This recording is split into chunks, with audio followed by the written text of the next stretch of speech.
Já estamos de volta com o segundo bloco do Tribuna Livre desta sexta-feira, 19 de outubro, agradecendo sempre a sua audiência e a sua companhia. Nós estamos debatendo aqui o resultado das eleições de 2018, onde elegemos já no primeiro turno o senador Gladson Cameli do Progressista, como também a conjuntura política, o que pode se esperar do resultado das eleições, até mesmo em nível nacional, né? Opa! Esse é o mais importante. Mas eu deixei uma pergunta. E o Osmi deixou uma pergunta. O senhor poderia repetir, Osmi, a pergunta para o professor João Correia? A crise, ela continua. Ela não terminou porque houve uma eleição. Não, pelo contrário. E o que eu pergunto é o seguinte: quais as medidas que o governador eleito Gladson Cameli deveria tomar inicialmente para que a gente comece, pelo menos, a tentar reequilibrar a situação inicialmente no Estado para depois, sim, retomar o desenvolvimento? Bom, eu acho que é uma pergunta bastante complexa. É. Acho o seguinte, Osmi, a crise não acabou, mas ela foi estancada, ela foi paralisada. Há um processo extremamente lento de recuperação, graças ao presidente Michel Temer. No entanto, não se poderá dizer que esta tendência de recuperação vá se dar com os confrontos que se colocaram da extrema-direita e extrema-esquerda no Brasil. Então, isso vai depender da política econômica que ninguém está discutindo. Não sei se vocês perceberam, Bolsonaro e Haddad não estão discutindo política econômica. Todo mundo fugindo dela como o cão foge da cruz, como dizia minha avó. Ora, o que o Gladson Cameli tem que fazer é exatamente aquilo que o pai de família tem que fazer. Controla todo o recurso, controla todos os excessos para não cair em endividamento precoce, para não deixar o poder, a soberba, subir a cabeça, tá certo? Para estabelecer todo um processo de utilização mais racional dos recursos, e aí ele tem uma certa vantagem. Ele é um governador que era senador até ontem. Tá certo? Vai deixar de ser senador no dia 31 de dezembro. Então, ele tem um conhecimento das estruturas internas do poder federal hoje como poucos. E isto é um fator positivo para ele. Quer dizer, além disso, ele tem um outro elemento. Ele comparece diante do Brasil, diante do poder federal, com 3 senadores. Raros são os estados que podem fazer isso. Nenhum. Tá certo? Nenhum. 3 senadores da República, isso não é pouco, não. Então, se ele conseguir ter moderação, equilíbrio, fazer tudo no debate com transparência, ele atravessa essa crise, sim. Que essa crise, eu não sei, eu vou rezar, eu vou sonhar que ela não piore, mas ela pode piorar. Pois não, É verdade. Eu acho que essa crise, professor, aí entrando na sua área, que é a economia, é uma crise estrutural na economia nacional, que deriva de uma crise no capitalismo mundial, cujo epicentro foi 2008, e que chegou porque ao passo que as economias centrais melhoram, não é? Os Estados Unidos, a Europa, a Índia, joga contradição para as economias periféricas. E a gente está vivendo isso. Por exemplo, o Brasil teve o auge no governo Lula, não é? Das commodities bombando no mundo, a China comprando, o mundo bombando, e fizeram muita coisa ali naquele período, e depois veio o fundo do poço, em que o petróleo bateu a $30 o barril, quando já foi vendido a 110. Isso diz direto na vida do povo, concretamente. Aí como é que o governo sai disso? O governo nosso aqui, o governo do Tião Viana pegou a recessão de 2,6 para baixo, né? Agora projeta que esse ano o Brasil cresce 1,4, né? Ano que vem, a gente não sabe o que o Paulo Guedes vai fazer, ou o que o economista, que também não sei quem é, que o Haddad vai fazer, porque você tem razão. Quem estava discutindo a economia, o plano econômico do Brasil, era o Ciro Gomes, mas ele não foi para o segundo turno. Ciro Gomes, todo o debate dele, ele entrava nisso. Dizia qual era o caminho que ele queria seguir. Se estava certo ou errado, mas ele falava. E aí nós ficamos numa Ele eleição, tinha um caminho, né? numa eleição discutindo costumes, valores, opções sexuais, violência, armar todo mundo. Casamento gay. E o central, que determina a vida do povo, ninguém discute. É uma caixa preta. Quer dizer, o que vai ser feito para reverter? Porque a economia nacional está estrangulada. O investimento público é o menor da história. Menor da história. O investimento privado está colapsado. empresas, todo dia fechando. 63 milhões de pessoas, que o Ciro Gomes queria limpar o nome do SPC, lembrando dele novamente, estão com o nome sujo. Que ele ganhasse. Significa que não vão ao mercado comprar. Significa que o comércio não vende, significa que a fábrica não fabrica para vender para o comércio. E aí qual é o caminho que esse Horizonte vai seguir? É o Paulo Guedes, o ultra-neoliberalismo desalmado, como diz o Haddad, ou é o Haddad com outro caminho? Parece que está tudo mais ou menos obscuro nesse debate, digo público, né? Porque não está vindo a público. Ô, João. Eu discordo, digamos assim, da sua fundamentação em relação à crise brasileira. Eu acho que ela não é uma decorrência do capitalismo internacional. O Brasil saiu-se muito bem dela, 2008, 2009, aliás, com maestria, as chamadas medidas anticíclicas. Aí o que acontece? O problema, o Haddad não discute economia porque a Dilma, especificamente, jogou o Brasil nessa crise. A crise, ela tem uma base interna quase que essencial. Obviamente que, para você retirar 14 milhões de desempregados, por exemplo, na Grande Depressão de 29, tá certo? A força de trabalho americana desempregados era de 25%. Então, nos regimes capitalistas dos últimos 50 anos, o Brasil tem uma das maiores crises recessivas de todo o capitalismo mundial. Quer dizer, 14% de desempregados. Aí o Ciro levantou, aliás, com inteligência aquilo tudo lá, mas você não sai dessa crise, ela foi muito grave, Narciso. A crise é muito grave para você resolvê-la em 2, 3, 4 anos. Eu acho que o que você tem, que o Temer fez de uma certa maneira, é legar ao próximo presidente, que ele vai passar a faixa.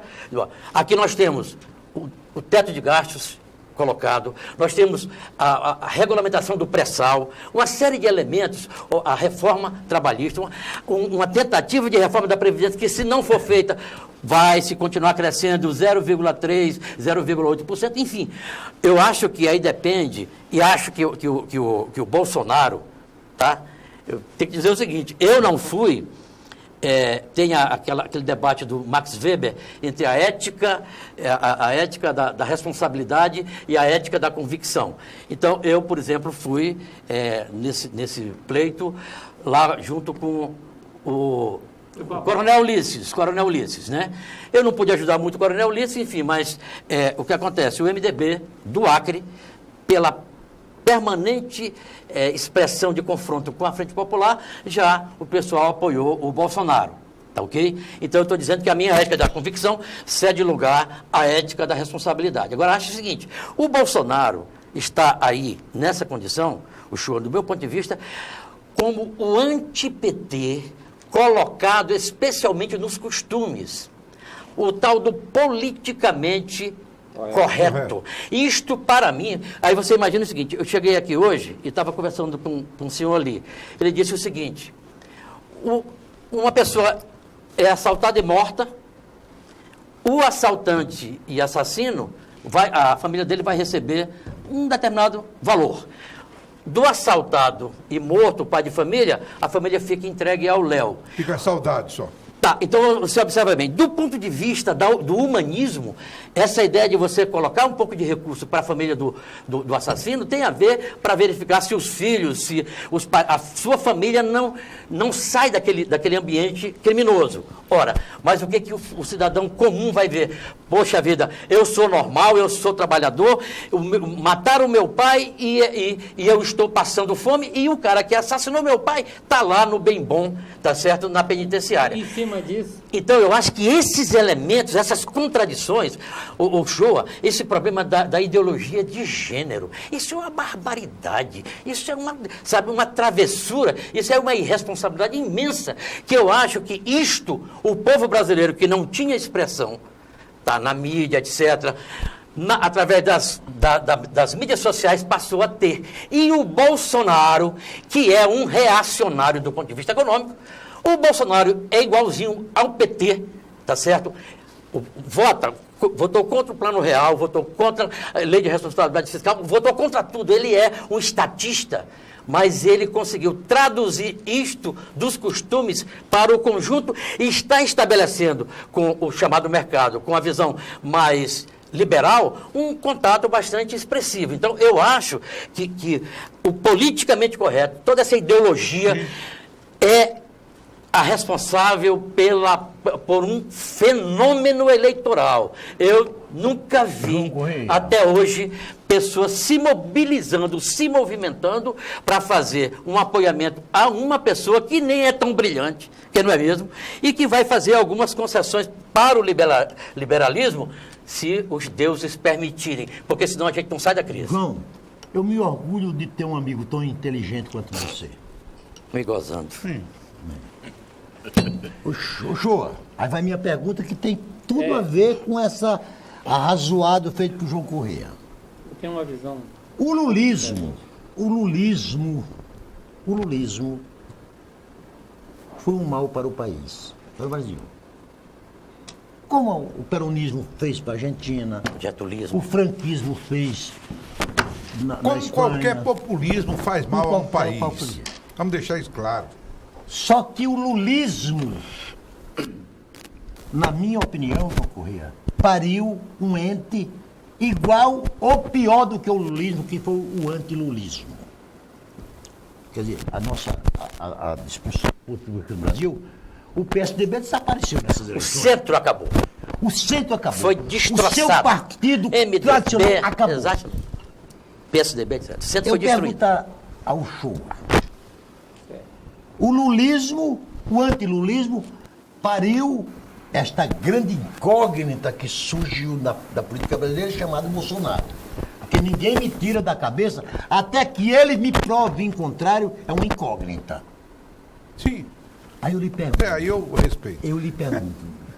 O que foi pior, o lulismo ou o antilulismo para a política brasileira?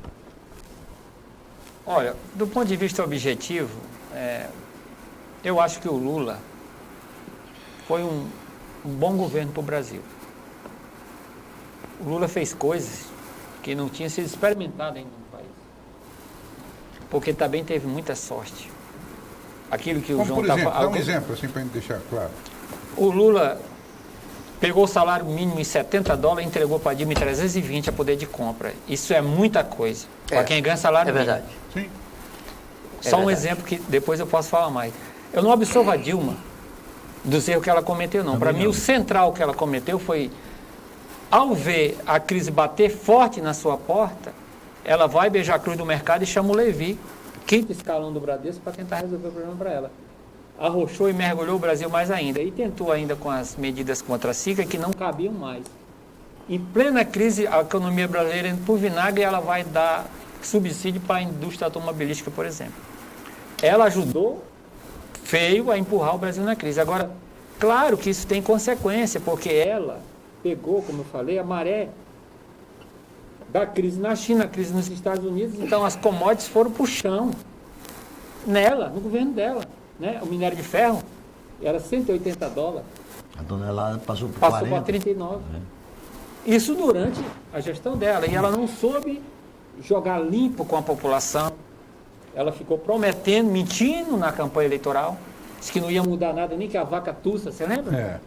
E aí o PSDB não reconheceu a derrota e no dia seguinte estava no TSE e toda aquela confusão. Não saiu do palanque. De manifestação de rua e tudo, e foi criando um ambiente. Já está no caso Não saiu do cultura. palanque. Não saiu Né? do palanque. A pauta-bomba do Cunha, até chegar no impeachment, aquela história que a gente conhece. O antilulismo que você fala, eu não também acho o lulismo correto, porque eu não gosto de fanatismo. Você não pode Personalista, fazer, né? Você não pode fazer o segmento fanatizado, religioso, de nada. Você tem que fazer o segmento, aderir criticamente, sempre que puder, isso aqui não está correto, essa linha aqui não vai dar certo, porque senão não vale a pena. Vira religião. Agora o antilulismo está pior, porque nós estamos trabalhando com uma incógnita, o que pode ser virar um governo fascista. Por que não? As condições estão colocadas. A desconstituição completa da classe política, os partidos tradicionais no chão, Mas não, a não foi mídia, por culpa, a mídia Shoa. botando lenha. Shoa, permita-me, não foi por culpa tudo isso. A classe política no chão, os partidos políticos no chão, tudo isso não é o resultado disso que o Brasil está assistindo. Claro. Escândalo em cima de escândalo, que a população brasileira não acredita mais na classe política. Parte considerável é isso. É isso. Esses escândalos foram revelados pela Lava Jato também. Entendeu? Sim. Parte muito é essa tradição que vem de muito tempo também. Não foi o PT que inventou. Vem de muito tempo do patrimonialismo, né? Do Estado, de se apossar do Estado. Sérgio Buarque de Holanda já escreveu sobre isso nos primórdios da formação econômica do Brasil. Mas, no entanto, existem interesses também muito grandes, poderosos por fora. Os interesses que estão de olho no pré-sal, por exemplo, que estão de olho na Embraer, estão operando ativamente dentro disso. Os interesses da mídia brasileira, os interesses do capital financeiro que estão absorvendo e que leva 51% de tudo que o Brasil tem de riqueza, vai para eles, vai para administrar e rolar a dívida interna pública, que no final é lucro na mão dos investidores nacionais e internacionais. Mais de 1 milhão de que pessoas. não querem mudar o sistema, né? Querem empurrar uma PEC lá nos 20% do investimento, mas não querem mexer lá. Todos esses interesses estão operando aqui dentro ativamente. Agora, é claro que o Bolsonaro foi um efeito colateral do mal. Ele Mas por que nasceu do mal? uma aberração. Porque não tem como você racionalmente sustentar que o Bolsonaro vai ser um ótimo governo para o Brasil. Também você não Nós pode perdemos prejudgar que oportunidade. era mal. Eu, Acho que por é uma exemplo, precipitação. comparo com o Acre. Aqui no Acre eu não tenho sobressalto nenhum Mas vem cá, sobre o senhor- governo que ganhou e o governo que saiu. São do campo democrático, vão Senhor, tocar só o bonde. só- Vão só- pra frente. Agora no Brasil é uma incógnita Para não ser para uma mim. palestra. Eu não sei. Para não ser uma palestra. O que vai permite- acontecer? Interromper de vez em quando. Por que esse julgamento precipitado e com a eventual vitória Do do Bolsonaro. Bolsonaro pode ser uma coisa do mal? Não podemos fazer. Você não tem um dom da premonição e o que ele tem pregado via Olha, seu futuro ministro da Economia, eu acredito que pode sim ter uma esperança para o Brasil. Por que não? O homem Tá certo? é o que ele é e as suas consequências, do que ele faz. O circunstâncias. Bolsonaro, circunstância. O Bolsonaro, ele há 30 anos vem operando na política daquele perfil. E tudo que ele diz está dito, e ele não nega o que ele disse. Agora ele inventou de defender Bolsa Família, essas coisas, por causa da eleição. Mas o central dele, ele é intolerante. Ele é avesso à democracia, ele já defendeu fechar o Congresso, ele defende, por exemplo, nomear 10 ministros para o Supremo, 10 ministros para aumentar para 21, que é para ele ter o controle absoluto, só general. Ele não tem muito compromisso com os valores da democracia, isso é fato. É ele que falou a vida toda isso. Ele é um cara que, na crise do impasse, como é que ele vai agir? Mas veja só, posso interromper? Claro. Ele diz também que será um escravo da Constituição. Ele diz que é um escravo da Constituição.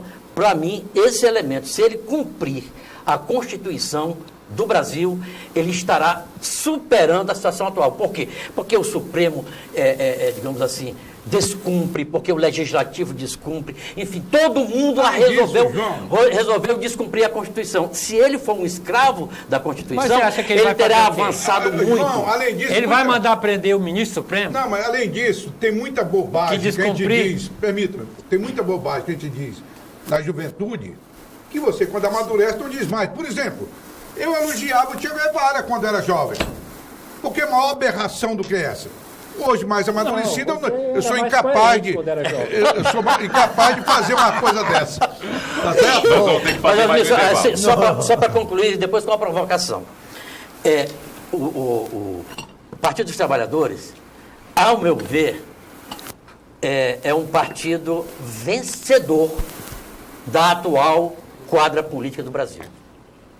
Que é isso? É provocação, Elegeu muito deputado. tá certo? Por que que ele é? Senador, governador. Porque, Osmir, você esqueceu de dizer o seguinte, que junto com a Lava Jato, tá certo? Que é correta no essencial, vieram muitas feitiçarias anticonstitucionais, inconstitucionais. Inclusive do direito de habeas corpus. Sim, mas onde entra o PT vencedor? Vou lhe dizer por quê. Porque o PT tem todos os seus tesoureiros, os seus presidentes, a sua maior liderança dentro da cadeia, e pode ter, no dia 28, 35%, 40% dos votos no Brasil. Isso é uma vitória extraordinária, porque quem foi liquidado nesse processo foi exatamente o centro, MDB, PSDB, enfim, o PSD nem tanto. Então, o que acontece? Eu, sinceramente, acho... Eu começo depois com ele. Eu, sinceramente, acho que a sobrevivência do Partido dos Trabalhadores vem em cima de um elemento que é: vamos criminalizar a política.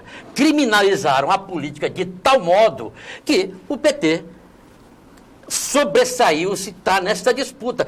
Rapaz, o Haddad tinha 4%. Um sujeito lá da cadeia, da penitenciária, o coloca no segundo turno. É de lascar, meu amigo. Mas isso aí é a vulnerabilidade da nossa gente. Então, o que acontece? Com Bolsa Família, com populismo desempregado. Então, deixa eu só dizer, só para concluir, para colocar questões lógicas. Para colocar a questão em relação ao Uchoa.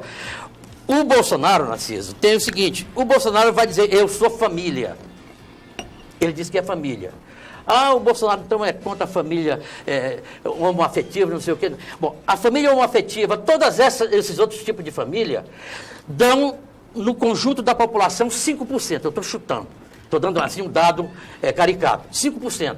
Só que a família comum, normal, da Constituição, de homem, mulher e filhos e tal, são 95%. Então, o Bolsonaro está dizendo, quando ele fala, eu sou favorável à família, ele está atendendo a uma maioria. Sim. A uma maioria fundamental que vai votar nele, você está me entendendo? Quer dizer, se ele vai crucificar os negros e tal, vai coisa nenhuma, porque você diz o seguinte... Ele tem um alvo, que é os 95%. Como? Ele tem um alvo que é os 95%. E esse alvo é que... Assim como o Ciro também tinha um alvo que era os 63 milhões de brasileiros. Perfeitamente. Com o nome no SPC. Mas o professor está dando um chute, né? Olha, não, eu coloquei... Sim, eu não sei não. Se a gente fizer uma enquete aqui, eu te digo que a maior parte aqui é comum. Vou chamar de família comum. Um homem, uma mulher e filhos. Professor João Correia, nós vamos fazer intervalo. Tem muita família, sabe? Nós vamos fazer mais um rápido intervalo comercial e já a gente volta com o terceiro bloco do Tribuna Livre dessa sexta-feira. É rapidinho.